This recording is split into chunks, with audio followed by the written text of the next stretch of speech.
اور آپ کو بتائیں کہ پاکستان دنیا کے ایسے خطے میں موجود جو کئی عالمی طاقتوں کے مفادات میں منسلک ہے۔ پاکستان کے جغرافیہ کو پاکستان کا اثاثہ بھی کہا جاتا ہے، لیکن یہ اثاثہ معاشی اثاثہ نہیں بن پایا۔ مزید اس بارے میں جانیں گے نمائندہ خصوصی سلمان علی، جو اس وقت سابق سیکرٹری خارجہ اعزاز احمد چودھری کے ساتھ موجود ہیں۔ جی سلمان۔ جی بالکل، پائیڈ کے زیر اہتمام اکنامی فیسٹیول جو ہے اسلام آباد میں جاری ہے۔ آج اس کا دوسرا اور آخری روز ہے۔ آج ایک بڑا دلچسپ سیشن ہوا جس میں پاکستان کی معیشت اور پاکستان کی جغرافی کی بات کی گئی۔ اس وقت ہمارے ساتھ موجود ہیں سابق سیکرٹری خارجہ اعزاز احمد خان، جو کہ اس حوالے سے اتھارٹی سمجھے جا سکتے ہیں۔ پاکستان کی جغرافی کی بات ہوتی ہے اور کہا جاتا ہے کہ پاکستان کی جغرافیہ جو ہے وہ اس کا ایسٹ ہے، لیکن ہم دیکھتے ہیں کہ بعض اوقات یہ جغرافیہ جو ہے پاکستان کے لیے مختلف قسم کے چیلنجز جو ہے وہ لے کر آتا ہے۔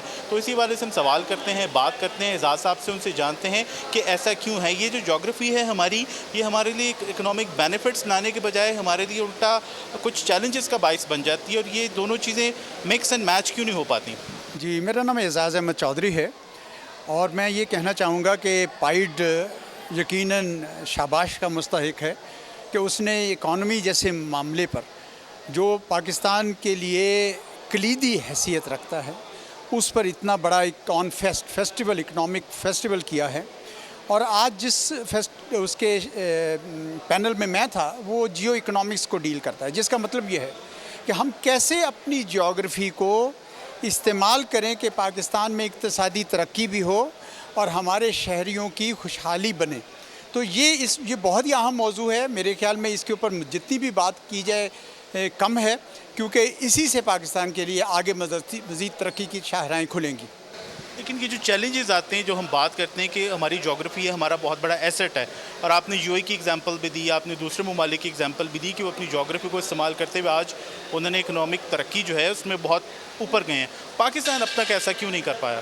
دیکھیں، اگر تو آپ یہ کہیں گے کہ جغرافیہ ہمارا بڑی ٹف نیبرہڈ ہے، جی بڑی مشکل ہے، وہ بھی ایک حقیقت ہے، لیکن اگر آپ اپنی لینز بدلیں، اپنی دوسری اینک پہنیں اور یہ دیکھیں کہ اچھا جی مشکل تو ہے، لیکن اس میں سے ہم فائدے کیا اٹھا سکتے ہیں، تو آپ دیکھیں کہ افغانستان کے ساتھ آپ کی کتنی تجارت بڑھ سکتی ہے، کیونکہ وہ تو کیپچر مارکیٹ ہے، آپ کی بندرگاہیں استعمال کرتے ہیں۔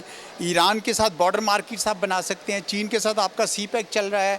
صرف ہندوستان کے ساتھ مسئلہ ہے کہ تجارت تو ہو سکتی ہے، لیکن وہاں ایک ایسی سرکار موجود ہے جو فی الحال پاکستان کے ساتھ تجارت نہیں کرنی چاہتی۔ جس دن وہ بھی کرنا چاہے گی تو یقیناً یہ نیبرہڈ جو ہے بڑی مختلف قسم کی بن جائے گی۔ Thank you sir, thank you sir. یہ تھے ہمارے ساتھ سابق سیکرٹری خارجہ اعزاز احمد چودھری صاحب۔ ان کا کہنا تھا کہ پاکستان کو اس وقت اپنا جو جغرافی ہے اس کو ایکسپلور کرنے کی ضرورت ہے۔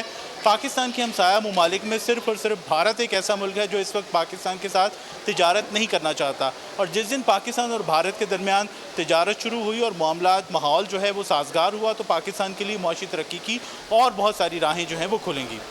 ٹھیک ہے سلمان، بہت شکریہ۔